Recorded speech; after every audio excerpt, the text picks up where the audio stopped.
Yeah, that was your test.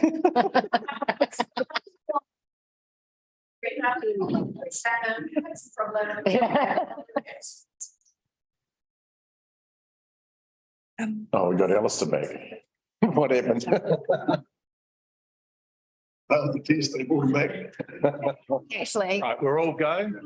Okay, so I'll call the meeting to order. I'll very quickly do a repeat of what I've just done, which was to welcome everybody here. Welcome, Alistair. Our sympathies towards your current affliction and also towards Councillor Bosley, who also has COVID. Welcome, everybody. So we're a little bit behind. Let's get straight into it. And may I hand over to you, please, Steph? Yeah, thank you, Chair, and good morning, everyone. So the purpose of this workshop is to get your guidance on the consultation document that we want to issue to the public on the speed management plan. We have, as you know, had a previous conversation with you about this, but it was in context of a formal meeting, which I think constrained us a little bit. And so this is a chance for a more free-flowing engagement.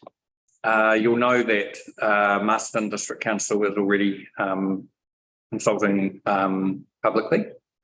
Marsden District Council has got permission to consult, and I believe management just needs to circulate the document to councillors and informally, and then they'll begin their consultation as well.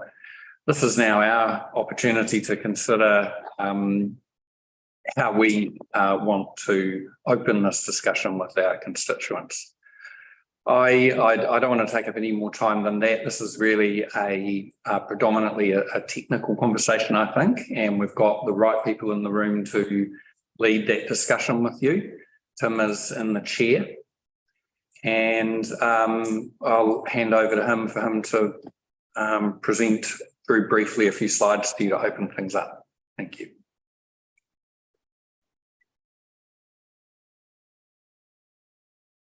Thanks, everybody.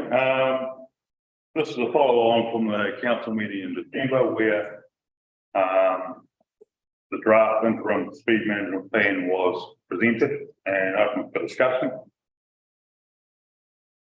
And where we sit today is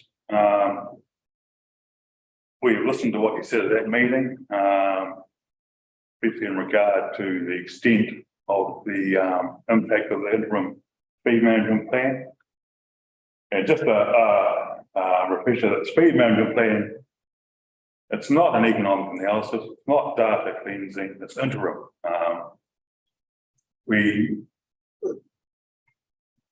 As part of the interim plan, it's the first step to getting a final plan, probably in 12 to 18 months' time. So this is short term. I suppose the Mayor's final statement of that meeting was like to see a list of roads which ratepayers would say this should have been done years ago. So we're taking that on board. You'll see today the list is essentially decreased with a focus sort of around schools and marae.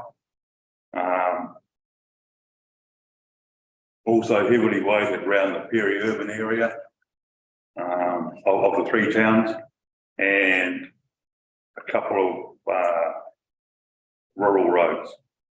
Western Lake Road for one. You may be aware that we've just been funded and spent the money to from NZTL, and ACC. We've just spent $33,000 down there. Because that road is deemed to be one of the most dangerous roads in the region for motorcyclists. So we've spent money on that. And I'd like to also reinforce that one of our rating KPIs is to decrease DSIs, death serious injury accidents within the district. And this is a tool which will enhance that. I'd like to welcome Sam Wilkie, Senior Transport Planner with Tonkin and Taylor. who's been instrumental in doing that interim plan, and he's done a quick PowerPoint presentation to show you the rationale behind our plan. So welcome, Sam. Tim, can I just ask a quick question before you hand over to Sam?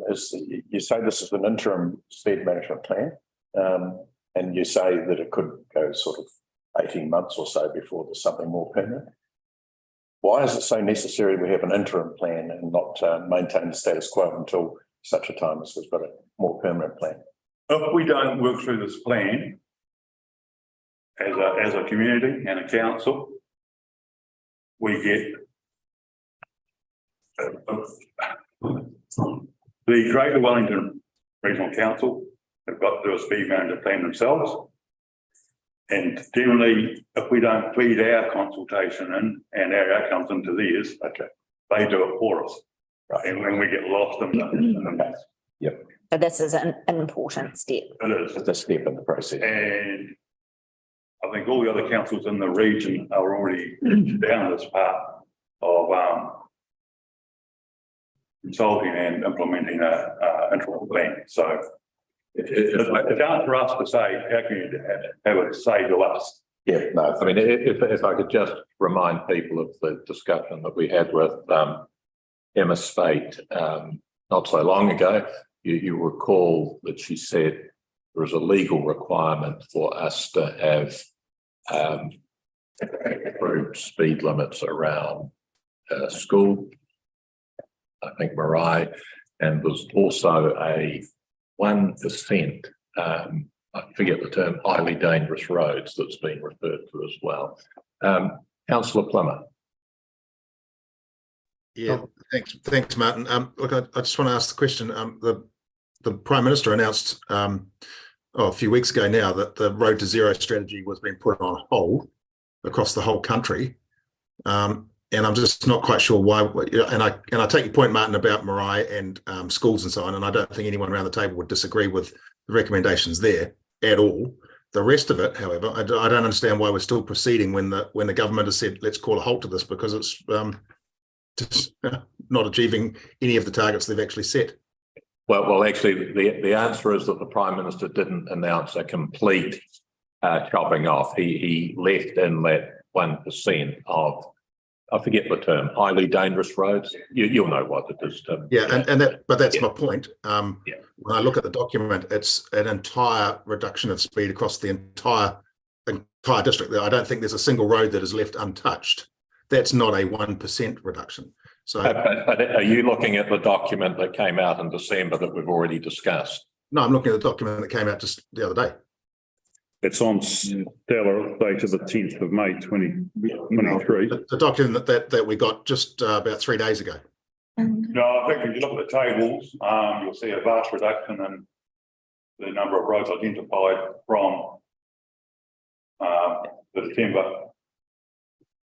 Well, I'm looking at the document that Amy sent out to us just the other day.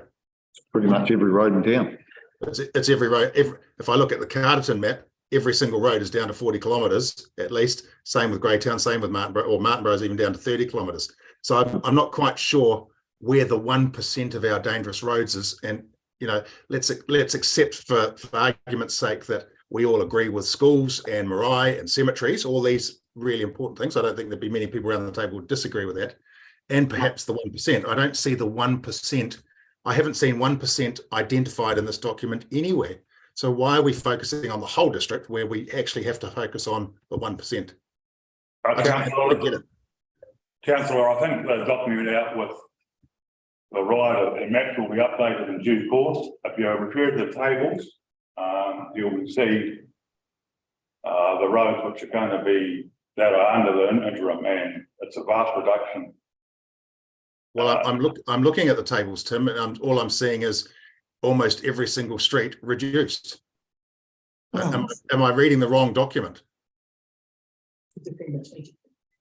Maybe you want to walk us through Let's have a look at the trailer. a proposed. Yeah. Well, could I have which is the document? What's the date of the document I should be looking at? 10th of May, 2023. Well, that's what it is in Stella.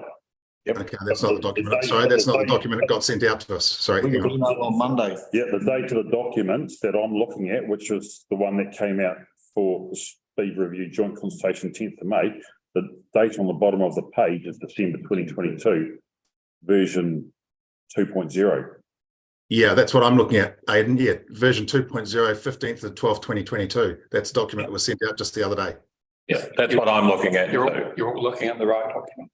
Right. Okay, then I come back to my point that every single map shows a speed reduction on every single street. And I haven't read the word 1% road anywhere in the document. Please ignore the maps. The right of way out that the maps will be updated in due course. The tables in the base of the document have been reduced, and I think we will see them on the presentation today. And that presentation then be shared with us. Okay, thanks. Okay, show us. Okay. Thanks, Tim. Sam will be looking at this work for speed management plan. This presentation focuses on South Waihinga District Council. In terms of background, what did this do? Then I think, yeah, some of this has been covered already, but this sets the formal precedent for changing speed limits and happens in that for rule speed limits 22. And this is what has been referred to in discussion prior to already today around the requirements around school and Marae. It's 40% of the schools to have the following speed limits by June 24, 30 kilometres an hour outside category 1, 50 outside category 2. The difference between category 1 and 2 is a council definition, and technically what we'll talk about is rural being at 60 and then the urban being at 30. Permanent or variable means that we would have the ability to change it during the course of the day, so that you would have a limit that would be lower around school drop-off. And sure, all roads outside schools have those limits by 31 December 24. As Tim said, the speed management plan is a 3-yearly review. So when we come to look at those schools that do have those higher limits, the 60 limits, we would do a review on that, monitor how that's going, aware that a lower speed limit around schools would vastly reduce the likelihood of trauma severity. So I think that's the only thing. We also covered the consultation for the regional speed management plan, which Tim referred to, that will be in September this year. So having this process happening ahead of that allows a bit of space, allows community discussion on what should be rather than being part of the regional consultation. So this presentation quite a short number of slides. What we've done is looked at the entire network of roads, followed a process to prioritise those areas around schools and marae, and looking at routes where there is the most potential for saving lives, aware of this speed management, about the potential to reduce trauma and serious crashes and deaths on our network. And one point, this is the first stage in the speed management plan for the area. So let's talk about that consideration of the entire network here. So we went through a process to look at the roads in the network, and so what from various factors is how do we analyse these roads to make sure that we're focusing on the roads that are provide the most benefit in terms of reducing serious injuries on the network. So first thing we looked at was, I think text is a little bit small, Actually, the collective risk or personal risk. So what does that mean?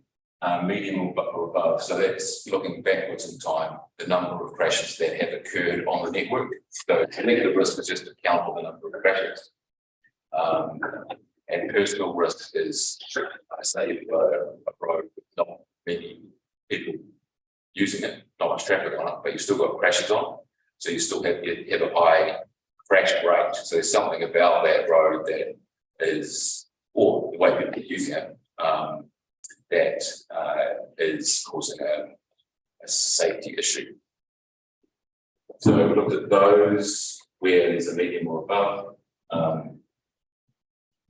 Local priority for changing the speed limit. This was something in discussion with Tim and looking at feedback from various annual plans, other feedback from the community about those roads that are important to the community, that safety has come up as a key factor. And so there's a list of those roads that have been put into the mix as well. The last two here. So I was talking about with the collective risk, which is looking at crashes that have occurred. This factor here, infrastructure risk, when it looks at the features of the road. So is it really, really narrow? Are there power poles all along the side of the road? Is it really twisty? There's steep drop-offs, cliffs, things that can, cause increase the safety risk. And the final one was about the posted speed limit. So you've got a speed limit that is that the restricted 100k limit, and a safe and appropriate speed, which is something that has been defined by Waihinga Centre, looking at the various factors that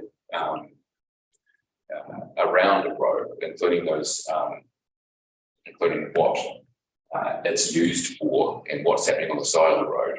If there's a big difference between those, so you've got a speed limit of say 100, but the safe and appropriate speed is 60. So meaning the speed that would be best for reducing deaths and serious injuries. There's a difference of 30 kilometres or greater, that those roads went into the filter as well. So there's four factors that we use to look at the roads in the network, and apply those factors to come up with a list. The rest of the flowchart talks about what we would do with treating those roads, looking at things like, okay, so the operating speed, so the mean speed that people were using the roads on might be quite well aligned to the safe and appropriate speed, so the proposed limit. So you might have, even though it's posted at 100, you might have people travelling along at 70 on average anyway. So in that case, it's quite straightforward. We know we get easy compliance with it. There's not a lot of other things you might need to add to engineering. So, and you probably get, and it's I guess a measure of that's an outline of the process that we've used to analyse where best bang for buck, I guess, from a public consultation point of view about the road that we would include in the public consultation. So, yeah, happy to discuss that.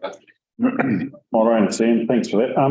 Has this been based in essentially desktop exercise, or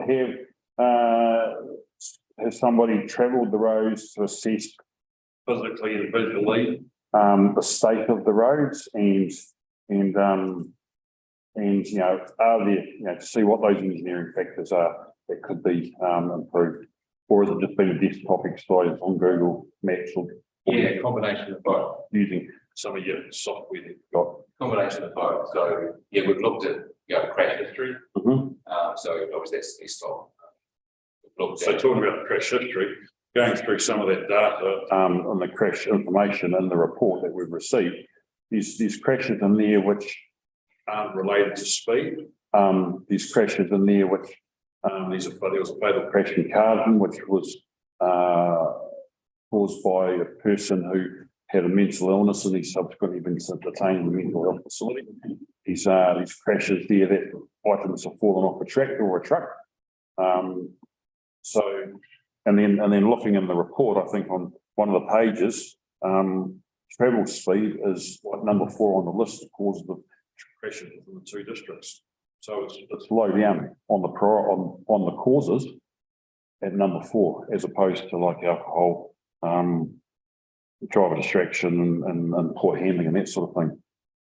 yes, always, yeah, you're right. All those factors contribute to crash. Yep. But speed is down low. It's from a impact point of view. We know that if we have people travelling at even a 10k lower speed, that the probability of them having a death or serious injury really reduces. So I guess that's the discussion that's quite useful to have today. Yep. So if they fall off a tractor at 50 as opposed to 40, if they have a heart attack at 60 as opposed to 40, if they have a mental illness which causes them to have an accident at 40 rather than 100, the consequences for that person are extremely different. So even though it might not be speed related, that's not the point. The point is that a reduction in speed, no matter what cause of the accident on the road, saves people's lives and saves injury. Storms had his hand up the longest. Yep. Can you just give me an indication what the additional measures would be? Additional, to support lower speed. Yeah. Or change of speed. Yeah, so things that around schools and things would be like thresholds, and so you'd have something on the side of the road where you'd have a narrow thing. Thresholds on the yes. What about speed bumps?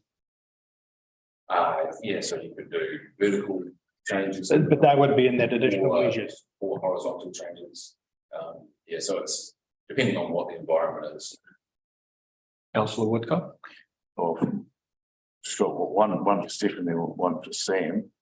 The point about you were just making, Stefan, about the difference in impact from the guy with mental illness at 40k or 100k is really irrelevant, because that guy was doing 120 in a 50 zone. So it doesn't matter what speed limit you have. Those people are never going to stick to the speed limit.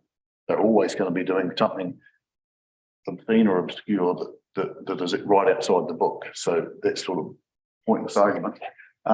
Thanks, Sam, for coming along. The point you made there about something that's, you used an example of 70k, because that was the general speed, average speed use of that road. I find that a bit of a mute argument too, unless you give us the data of where it come from. Because, for instance, the State Highway 2 between Carlton and Marston, which are doing all this radical changing on, when the road was really busy at certain times of the day, the road sort of sat between 80 and 90 anyway. And I wouldn't call it public acceptance like you did. I'd call it more frustration, but people put up with it because it is what it is. But at 3 o'clock in the morning or 2 in the morning, when you're on the road on your own, and it's still perfectly fine road to do 100k on, but you're still stuck at 70 or 80 or what you set your speed limits is. This is the problem if you take an average or at certain times of the day aspect. You had a comment. No, right, yeah. So indicative, I guess, of public acceptance. So I guess there's the public consultation itself will be a way to test that. Well, the NZTA was a perfect example. All the public consultation said don't do it on that state highway, and they went and done it anyway. So, Councillor Olds. Yeah, I want to broaden the conversation a little bit, because it's actually quite interesting. 100k speed limits in our rural roads have been around since I was a young fella. fact, they're in miles. Oh, come That was a on. wall again.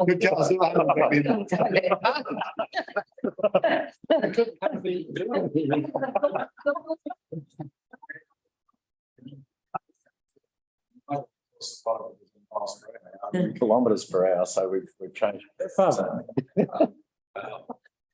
So what I'm saying is that if we look through today's stats, for instance, the deaths or serious injury created by speed is only a small fracture compared to some of the other factors that cause death and injury, such as drug and alcohol and unfamiliarity with the road or driving to the conditions, etc. I guess my concern is that, and coming from a motor trade background, is that over the years we've seen significant changes in the technology of a car and the manufacturing of a motor car. In my days, the old 105 Anglia didn't have electronic stability control or airbags or side intrusion bars or ABS. They're all. And yet we survived. We actually made it, and we could do it actually quite safely at 55 mile an hour. And you got where you were going at 55 miles. Exactly, You didn't have to go fast. Well, 55 mile an hour is pretty much around 100 k's. Yeah. So what I'm saying is that has technology superseded the condition of our roads in terms of the technology in a motor vehicle nowadays is probably second to none. And yet our roading network, for instance, is probably below standard for that type of vehicle. I guess, I worry about reducing a speed, for instance, which is 100 kilometres an hour, which is, I don't consider to be excessively fast by any means.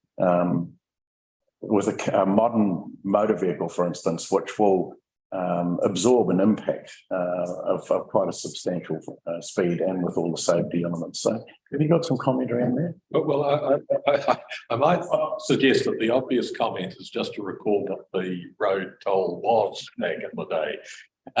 And it wasn't a pretty that many cars on the road. So, I mean, it was pretty bad. Cars on the road. Yeah, a lot more. I agree. But technology is. What I suspect we're interested in is what is it that at this point you are suggesting we consult on? Yeah. Yeah, okay. Can I just have a quick one? Just to probably address some of the comments. So there's the GPS and the idea of road to zero is built around the idea that if somebody makes a mistake, they shouldn't die. But that is the government policy statement. So there could be a decision that we do not want to adopt that principle or oppose that. But that's a different conversation from the implementation of the GPS. So just keep that in mind. Then in terms of addressing that concern, speed is only one tool in the whole toolbox. We could improve the infrastructure. So we can widen all our roads to allow for 100k or 120 kilometers an hour. However, the cost of improving infrastructure to address that is significant and unaffordable to, probably the whole country. So the next thing is you can improve infrastructure, you can reduce the speed, or you can enforce. So enforcement is also another tool that will follow the speed limit. So if you don't have a speed limit, you can't enforce it. So if somebody's traveling, that person that's traveling at 120 kilometers an hour, if the speed's 120 kilometers an hour, then you can do nothing. If there's a complaint that road users continuously speed in a certain area, you can actually contact the local police and they can start enforcing on that specific corridor. If you don't reduce the speed, then you don't have that option. The other thing to consider as well is, and probably one of the biggest risks in the Wairarapa from my perspective, is that you've got different levels of road users. So you have the likes that grew up here, know these roads like the back of their hands, and is very comfortable to travel at 120 or 140 kilometers an hour. But you do have a lot of visitors to the region it's not comfortable, and they would probably feel more comfortable traveling at 161 or not 160, 60 kilometers an hour. Some of them. So can I just interrupt there? You know, I'm listening to this and I'm just getting. Look, councillor Elam had his hand up. Well, I've had my hand up for a little while. Yeah, I realise that, but so did Aidan. And I fear that when the enforcement word got used, you poked him considerably. So we'll go to councillor Elam, then councillor Plymouth. Johannes, thanks. You mentioned the enforcement side of things. And from my 17 years of policing, and which 8 was here in Martinborough, with regards to road safety, it was drilled into us. There was the three E's of road safety. There was engineering, education, and back then. And with enforcement, you also get education. And I see that the speed review, which, you know, I accept that there needs to be changes in speed limits in some areas, is an education thing. But there is a lack of enforcement, and, you know, for us to, you know, change these speed limits, we need to have the enforcement up, because alongside the enforcement, there's also the education factor as well, because every time, you know, someone sees a cop sit on the side of the road, the car's going past, they're flashing their headlights, warning other people. So that's an education factor. If the cop has pulled somebody over and got the red and blues flashing, that's an education factor as well. Now, in the 8 years that I was policing here, I was required to write, and I had a KPI to write out 250 tickets a year. And that was the KPI for every police officer, the 3 police officers in Carlton, the 1 in Greytown, 4 out of Featherston, and myself here in Martinborough. Now, that was 250 tickets each officer a year. I'd hazard a guess that at the moment, or probably in the last few years, that those traffic stats in your report have covered from 2012 to 2022. You know, we wouldn't have had that number of tickets issued in the Carlton district or the South Wairarapa district. And so therefore we haven't had the enforcement, and the second part of that, we haven't had that education. And we had that joint council meeting in Carterton back in November, where Wakatahi Emma Spate said, Wakatahi, you were pretty disappointed with the road policing, or, you know, activity that Wakatahi had paid for across the whole country.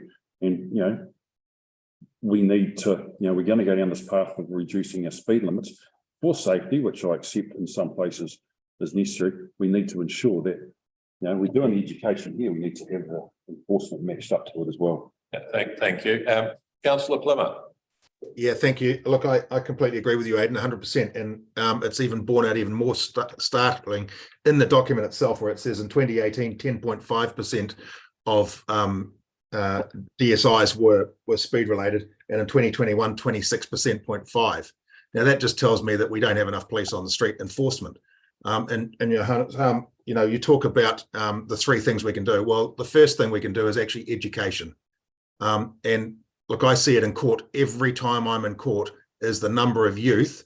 And unfortunately, it is much higher in Maori than it is in other parts of our society, which is a bad indictment.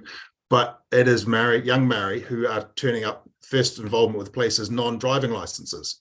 So lowering the speed limit is not going to save a single one of those kids' lives. Not one, because they're not abiding by the law anyway, and they're not getting the driver training that they need to. And the third point I would say is those speed limit signs, they're not a target, they're an advisory, they're a maximum. And you talk about visitors here and say, oh, they're not comfortable driving at 100 kilometres an hour. Nobody says they have to drive at 100 kilometres an hour. That is the maximum speed limit, not the target. And a bit of education around our country would solve a lot of these problems. Now we'll go to Storm, then Councillor Maynard. Yep. Just to carry on from those sort of points, one of the biggest problems you face, and I've done this with my background and study for speeds, is compliance. And if you look around, I'm only giving casual observance, but if you look around at the drivers in Martinborough, too many are driving, talking on the phone. How do you get that compliance? Because there's no point in having a rule if you can't get compliance.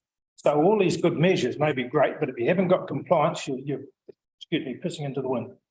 Yeah, it's key. Okay.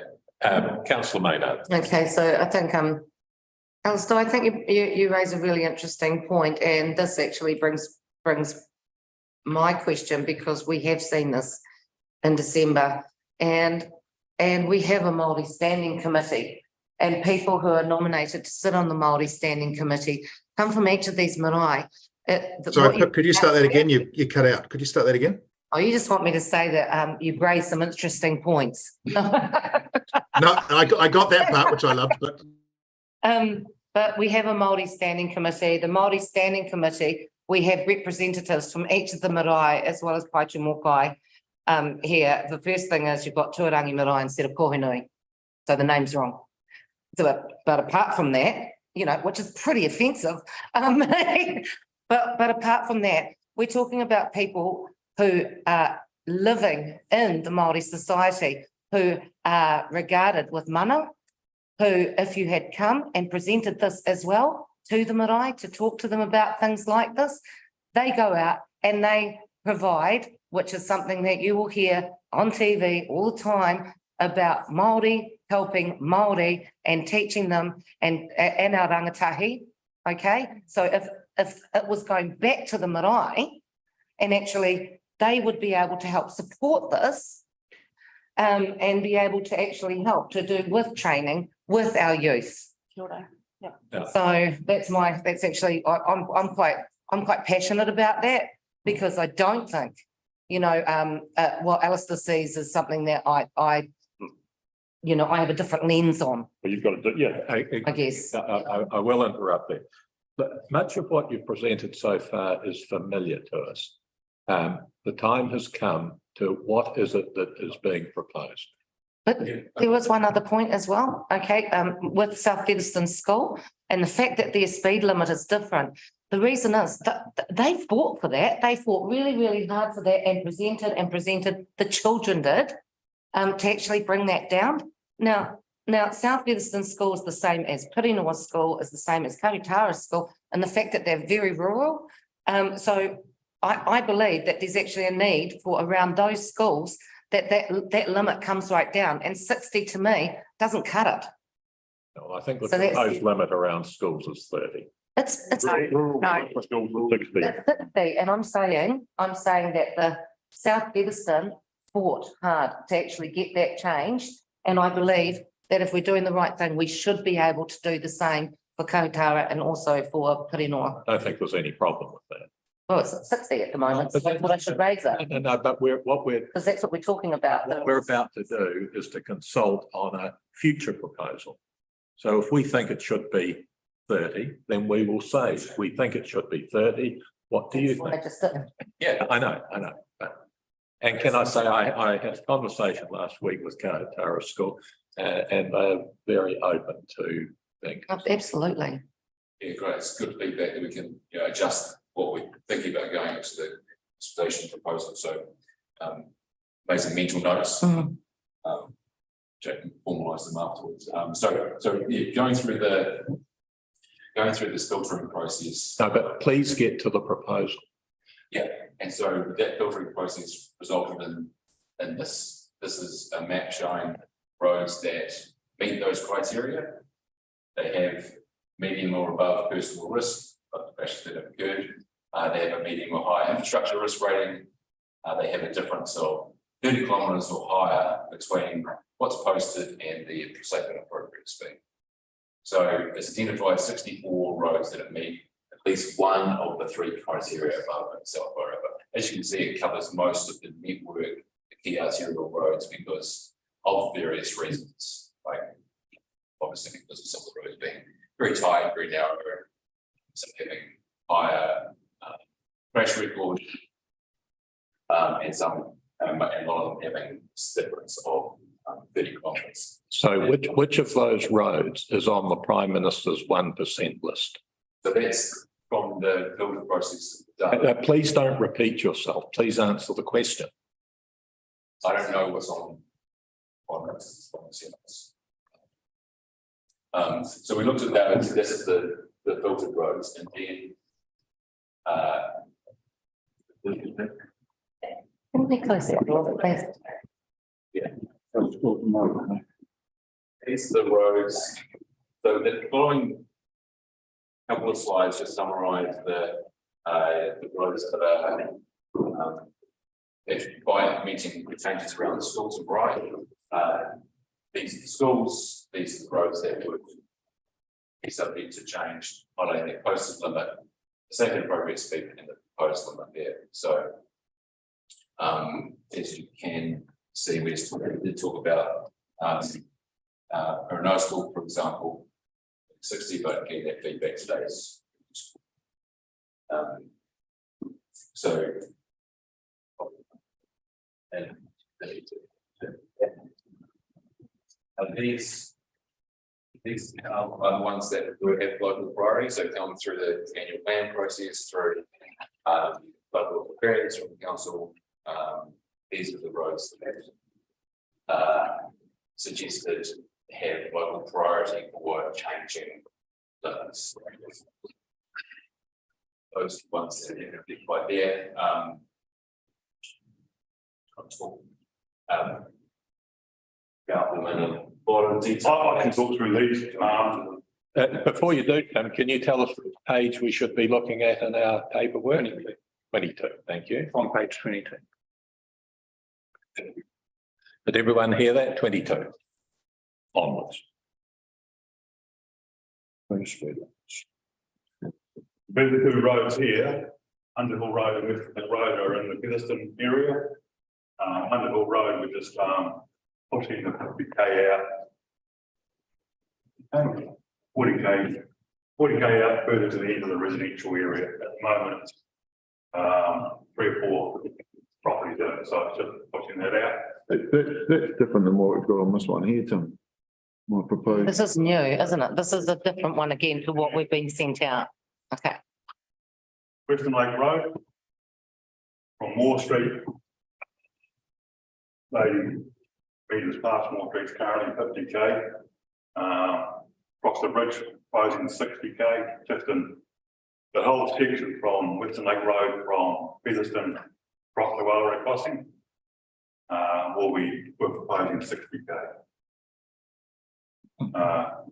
One's around Cambridge Road from Memorial Square to Strasbourg Street. That whole block around the square, we're proposing 30k. So that includes Cambridge and Cork. Kansas, Memorial Square, Ohio Street. And just Western Lake Road, you're proposing 60k up to the railway crossing on Western Lake Road, aren't you? Beyond the railway crossing is proposed to be what? That reverts back to what it is. We're not touching it. Okay. Before we get into the bush. Okay. Yep. Cool. Thank you. So we've got Cambridge, Walker, Martinborough Road. Feedback is taking into account feedback annual plans, starting the vineyards. Yes. Dropping it from 70 to 60. Could it go to more than that, Tim? 50? Who's going to enforce it?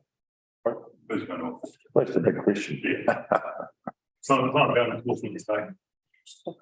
Just remember, this document, we're asking permission to engage with the community. Yeah. This is the starting point of our conversation. Can I just ask, what was the thinking putting a lot of 60 in when the majority of the time we're going from 70 to 50? What was the thinking of using 60 instead? 10? 60s and 40s generally. Right, okay. As opposed to 100s, 70s and 50s. I still almost put.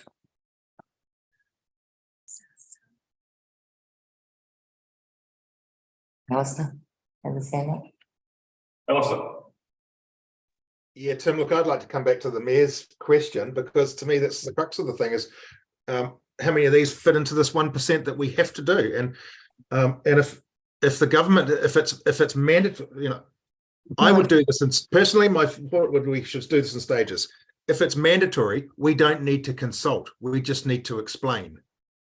And everything you're doing here is consulting, and there's a huge cost that goes with this, and it doesn't meet, I'm sorry, I just cannot get my head around why we are doing this effectively, using the figures in this document to save less than 1 DSI across the entire network per year, less than 1. It's 0.92% on the figures that you have presented in this document. It is a massive amount of money for less than one accident a year. It's just madness, absolute madness. And the cost is astronomical. And yes, I understand there is a government requirement to do it, but it is the 1% roads. And nowhere in this document, and the Mayor's asked you repeatedly, where's the 1%? Why can't we have that presented to us? Councillor Maynard. So, Alistair, I think anyone that works with anyone who's part of our volunteer fire brigade network within our district would probably really like this to go forward, because I think it's less than one accident. I know that here in Martinborough, we're constantly having our sirens going off and then being called out to accidents, and especially over this past, this past six months or so. Yeah, so and some of it's happening from weather bombs or whatever, but it still means that suddenly there might be something on the road that causes an accident instead, because part of the road's missing or whatever. But I think that the reality is that most of those people that work there, the families that are around them, they'd like to see this report. Well, that's not entirely true, but because Greytown Fire Brigade opposed the speed reduction on State Highway 2. And That's they were State Highway 2. This is a lot of other streets where within our townships where they'd be wanting to see this. And I actually think that this, I wouldn't want to enforce it. I'd want it to be consulted on by our public, because I think it's bringing them with us. Okay, let's, have we seen on your charts, Tim, all of the roads that you are contemplating? Small. Yeah, nice one.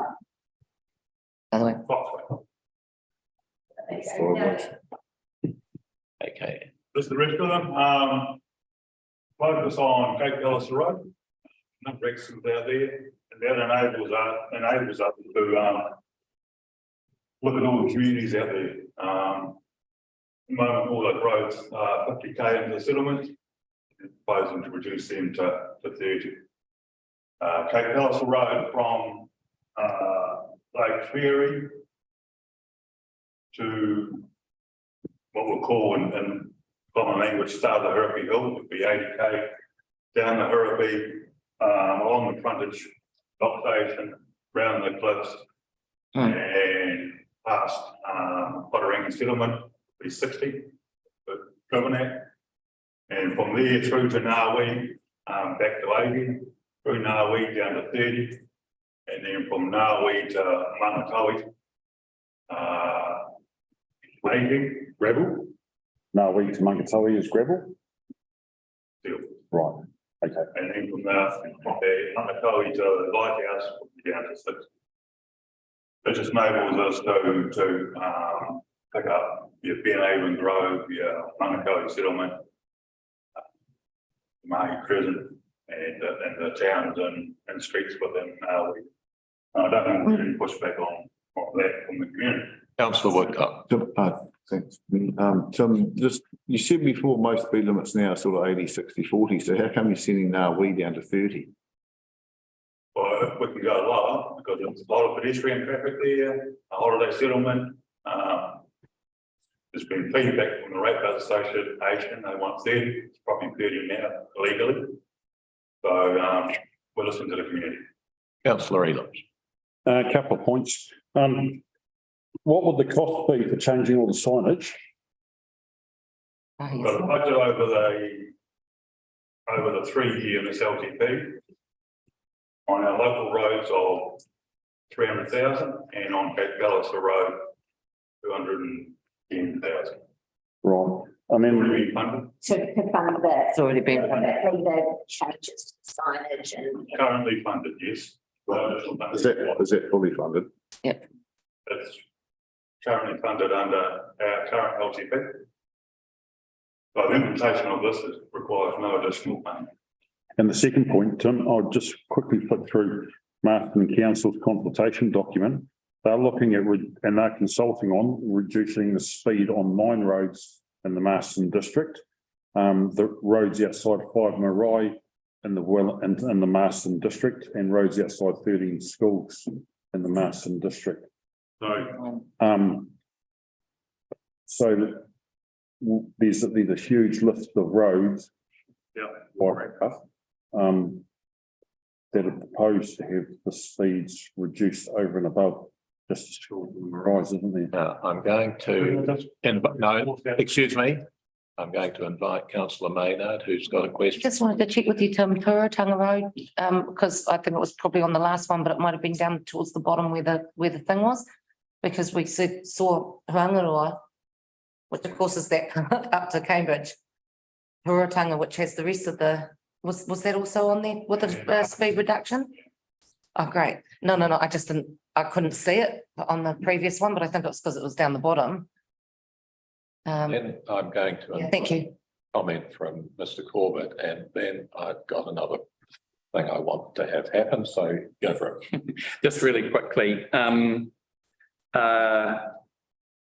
just to note that we receive a lot of public complaints and inquiry on road speed, and in 99% of the cases, the public are complaining about the people driving too fast and that the road speeds are too high.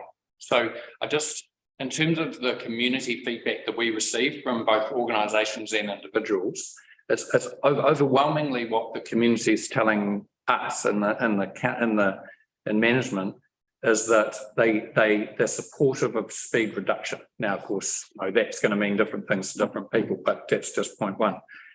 The other point I wanted to make was, yes, we can do this in a staged way. We could do a Masterton and just concentrate on what we have to do right now, and we can try and figure out what the Prime Minister means by 1%, and then do something else later, and then something else later after that.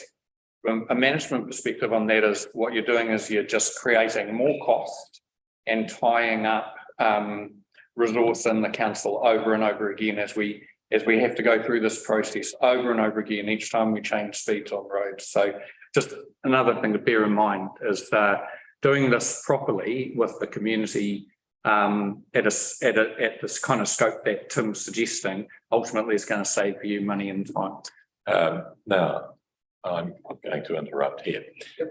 If we go back to our last full council meeting on this, there was a very clear direction from this council that whatever we do in conjunction with the other councils in the area, particularly with Carterton, since we share roads amongst other things. And I understand Carterton are further down this process than we are. And what I would invite Johannes to do is to tell us how the proposal we're looking at here is to the one that the Carterton Council has been looking at. Thank you. So we presented the same plan in December to Carterton District Council that we presented here. The outcome of Carterton's council meeting was that they are aware that there would be different opinions in the community. They want to hear what the community has to say. So they agreed that we can go to consultation, and that was the recommendation for that report that was accepted. As good practice of how we treat the elected members, once we have the final documentation, we would share that with them so that they are aware. They are also aware that South Wairarapa is still in the process of workshopping this and still has to give approval to go to consultation. So they are aware of that. We will also have a workshop or agenda item on a workshop where we will discuss the document that's going out to public. That's not for approval because we've already received that. Now, the idea for South Wairarapa and Carterton has always been to have a joint consultation. So this plan is identical to Carterton. Obviously, the roads are different, but the plan is the same. So the direction that our discussion is that we still want to have a joint consultation, but then there's also this the issue that if there is two significantly different views from the different elected members, then it's probably wise to do two separate consultations. Well, if I can just add some further information, I was talking with your deputy mayor earlier today, and I asked him what would be on the consultation list from Carterton. He said to me, schools, Marais, and 1%. So I can't speak to what Deputy Mayor Williams says. No, I appreciate that. As has been raised a number of times, the list of roads that we are looking at is clearly far outside the 1%. Now, I'm not unhappy about the fact that picking up on earlier consultation and feedback, we've got a list particularly around urban areas, which are, if you like, specific for those communities. And I think this then is an opportunity to test with people, do you still hold the views that you might have expressed at that time? But I think when it gets out, for example, the road to Lake Ferry, for example, I think we're talking about something very different. And I'm trying to think, what is the equivalent road in Carterton? It doesn't come instantly to my mind. Help me. Carter's Line. So Belvedere Road. the like of Carter's Line, Belvedere, Safaro Road is similar. And are you consulting on reducing the speed limits on those roads? On sections of those roads, yes. Right, okay. Thank you, Councillor Sadler-Foster. Just to clarify, if Carterton approved the December document for consultation, and we did not, we pushed back at that point and asked for a tightening down on review, then presumably Carterton are consulting on actually a wider range of roads than we've narrowed down to here, rather than looking at just a very small hotspot area of dangerous roads, because this is the pared back version. So in fact, they're consulting on potentially more roads. No, so we've agreed. So there's a lot of, since the December meeting where it was approved that we can go to consultation. So we haven't presented the final plan to them. It wasn't a draft at that time. And we were tasked to compile the consultation document. Since then, we had the instruction to align with Marston. So we are going to have a similar process to Marston, focusing on high priority roads and in schools and Marais. The challenge is, and they will probably attest to this, is if you apply the mechanism of identifying the road, the particular road, well, there's more than one answer. So if you the same logic that applies, for instance, the Cape Ellison Road is the same for Donald Street and for other streets, and that makes it really challenging. And that kind of brings that 1% target into question, because when you change one speed limit, it does affect the connecting roads, and you need to address that as well, so that you can have a logical interaction. And that's probably why you see more roads than what would be a 1%. So I hope that answers the question. But in terms of the document so Carterton has given us approval to go out to consultation. I haven't seen the final document that will be going out to consultation. And we are seeking approval for that because they've already said that you can consult. Yeah. So you wouldn't be expecting when that document comes out for there to be pushback or argument or changes to that document. No, because we're not proposing to implement anything right now. We want to hear the feedback from the community, and from the various committees that I've been attending. There's a clear separation in the community for some that are really pro higher speeds and some that's really pro lower speeds. And that's the whole purpose of consultation, getting that view and then we will get the outcome of that consultation and then obviously adjust, and then the final plan needs to be agreed to by. So at this stage, I'll take a final comment from Storm, because I want to move the conversation on to the next somewhat critical point, and we've just about only got 15 minutes left. Yeah. Storm, make it Very please. quick. Can you tell me what data have you got to support putting new speed signs up, reduce the speeds? And let me just give you an example. I put submissions into council with regards to Jellicoe, in particular around the changes. My observation for that is Jellicoe presents a unique problem. You're coming off the road from into township where you're doing 100k. You come into the speed zone reduction areas, which is 70k. The road widens and people's perception of that is there's nothing to stop them. So I'd like to know what data you've got supports going to all this expense of changing speed zones that tells me it's going to work. The roads are identified at any moment. I'm moving in previous annual plan submissions.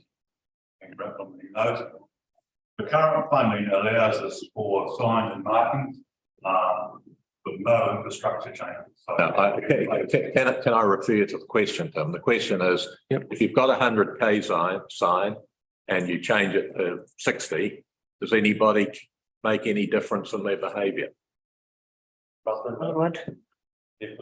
Have you got some data? That's what I'm asking. If you're going to go to all this trouble of spending money and changing all the signs, it should be worth it. There should be facts supporting Benefit, what you're doing. cost benefit.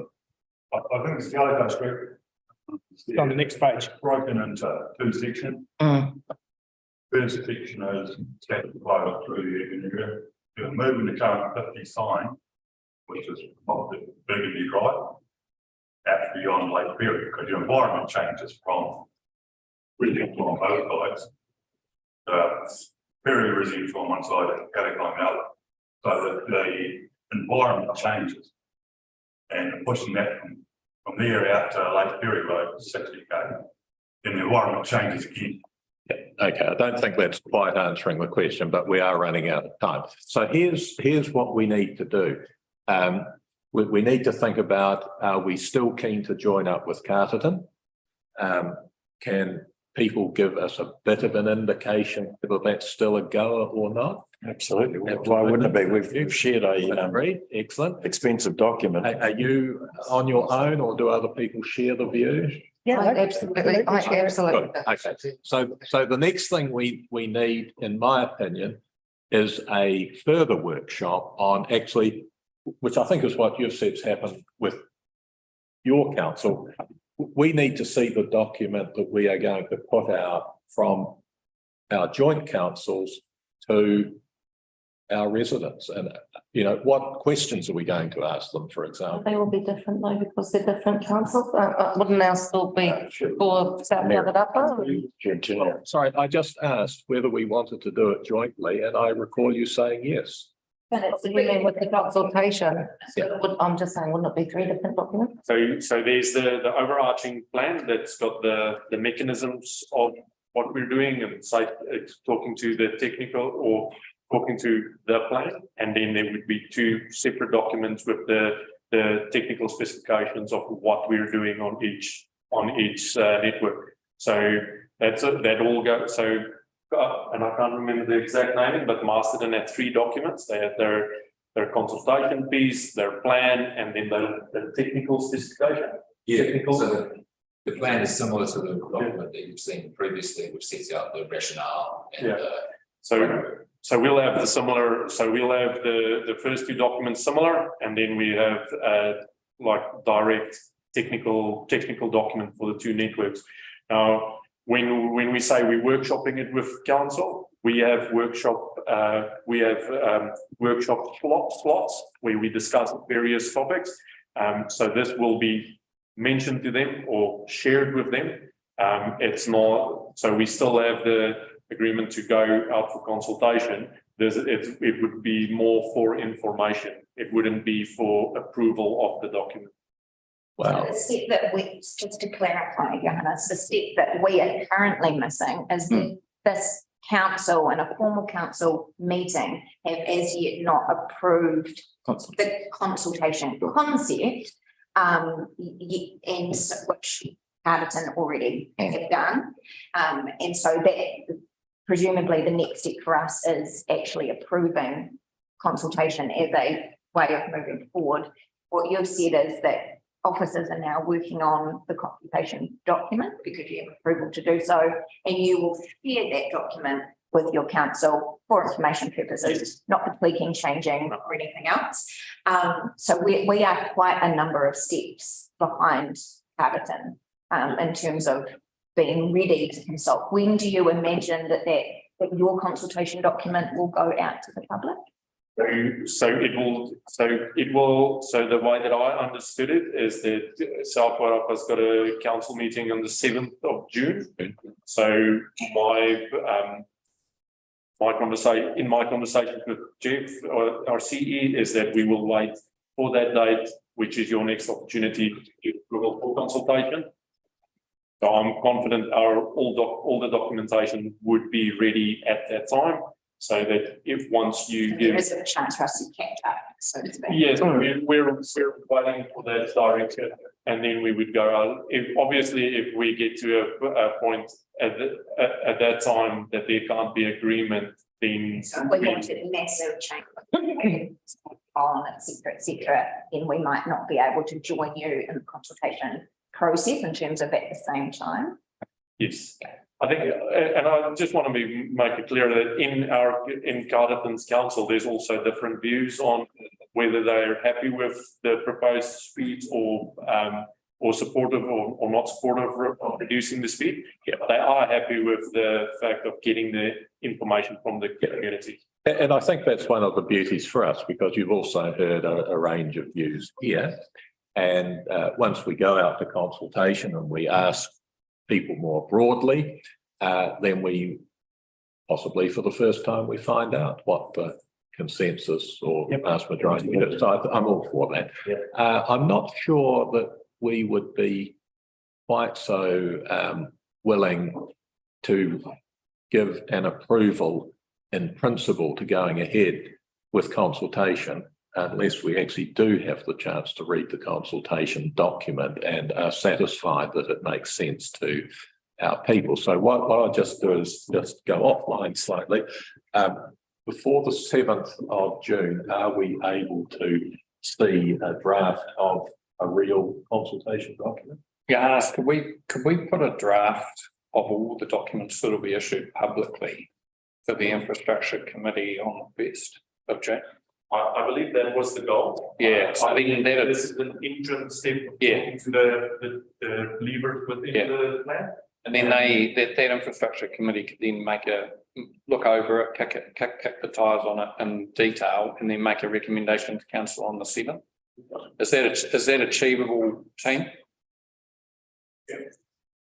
May I just ask, we've had enough time? I just bearing in mind, like normally when sometimes because that's quite close to the meeting, sorry, pointing at the chair of that, but because it's quite close to the council meeting, it should still absolutely be fine to be in the agenda.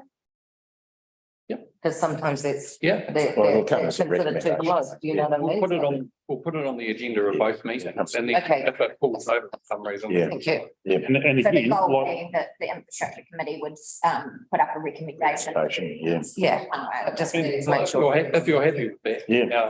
Good process. Councillor Allen. Stefan, and perhaps like we discussed the other day about Hanakura, if that information can come to members or all council really early, and then the opportunity to ask questions is perhaps feedback through you before the meeting, so answers are ready to. Yeah, we'll try and get it to you as early as you can, so you can start formulating. Just try and speed up that process. Well, and just to help us all, would somebody be able to collectively send councillors a copy of the Marsden consultation document and the draft Carterton? Is that possible?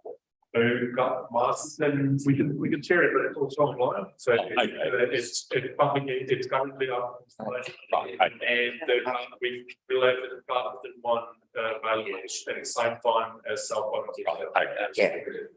Councillor Woodcock. Can we also make sure that the document before it comes out is actually proofread to a high standard? Absolutely. The first one we got had horrendous mistakes in it, and there's even mistakes in this one where the information written down does not equal what the information on the graph below it says. That happens from time to time, and we'll certainly do our best to. Still teaching. But thank you for your vigilance in noticing these. Yeah. That is the confidence I have that we will get it right. Okay, just more broadly, so what we've got is obviously we don't make decisions at workshops, but we've got a way forward, I think, that generally gaining some favour, that we discuss the contents of what we're going to put out to the public at the Infrastructure and Community Services Committee meeting, which is early in the next month. We've then got a week when we come back and yay or nay it. Is there anybody who is violently opposed to that process? No. Okay, I think that's good. So with 5 minutes to go, are there any concluding comments from anybody? This is your chance to go wild for about 30 seconds. Thanks. Tim, you made, I think it was, you made a comment pretty early in the piece that this isn't a process, there is no economic analysis in this process. Is there going to be an economic analysis done on what the costs to businesses and the communities will be for lowering the speed limits? Business case, we will do one on our cost views. Okay. There isn't one built in. Right, councillor. Thanks. A couple, one for Stefan. Stefan, you said before that you have a lot of people ring council, about speed limits, slowing down a speed limit. What's the lot? Is that like one a week or one every day, 10 every day, 100 a year? What you? I don't know. Okay, councillor Plymouth. Yeah, I'm just following on from Aidan. Could we also get a cost of what it would cost to actually re-sign and redo all this around the district? Because that's a factor as well. Well, we costed that at $300,000. Right, okay. Right, we're this is your last chance. You had your last chance. You cut me off before I finish. Oh, did I? So there's a couple of things in there. I'd like to know where some of this. It seems to have no specific data, like it mentions estimates, which to me is just a bloody guess. And the one with the Māori higher chance of death between 60 and 200%, or is it 60% or is it 200%? Because it's a hell of a range. Is there any data that can go with the stuff that actually backs some of the stuff up? So, well, I guess the next reports will flesh that out. You got specific questions, and address them. fire them through and we'll try and point you to the academic literature that supports that. Yeah, I think Councillor Woodcock's point is well taken. But anything that says the range is, I don't know, 50 to 200% is bound to be right somewhere.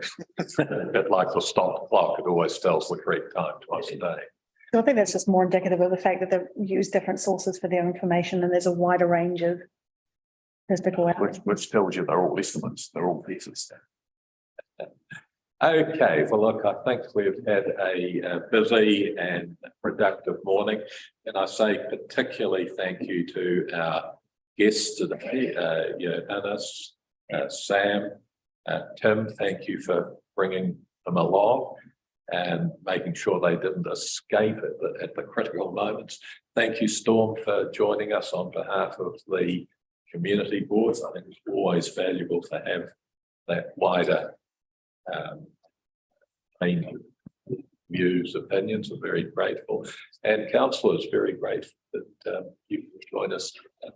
So I'll declare the workshop at an end and invite you all back in half an hour's time.